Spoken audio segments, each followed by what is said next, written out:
እንትን ፊቴ በጣም ቀጭን ነው። ቀጭን ረጅም በቃ እንዲሰፋ ያለ እንደዚህ በቃ እዚህ ጋር ጎርጓዳ እዚህ ጋር ጎርጓዳ ስምጥ ያለ ነውና ከዚህ ከፊቴ ጋር የሚሄድ ከንፈር ትንሽ ከንፈሬን መሰራት አለብኝ ብዬ ሄድኩኝ ዶክተሬ ጋር።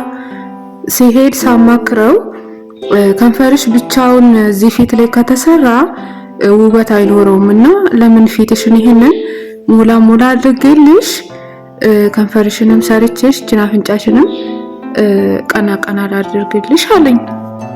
ያው በሐሳቡ ተስማምቼ ፊቴን አስሞላው። ይታያል እንደምታዩት ፊቴ ተበላለጠ እና ፊቴ ተበላለጠ።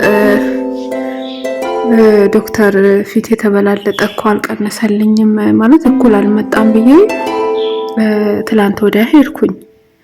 ይሄኛው እንደምፈልገው ነው የሆነውና ይሄኛው ደግሞ በለጠ ወይንም ይሄንን ወጋ አድርገህ ከዚህ እኩል አምጣልኝ እንጂ በዚህ ሁኔታ መውጣት አልቻልኩም ከቤት ብዬ ነገርኩት። ስነግረው ትንሽ ጠብቂ ይሄኛው ይቀንሳል፣ ይሄ ሲቀንስ ከዚህ እኩል ይመጣል እና ትንሽ ተረጋጊና ጠብቂ ያለኝና እስኪ ይታያላ ይኸው ከንፈሬ እንኳን ቀንሷል።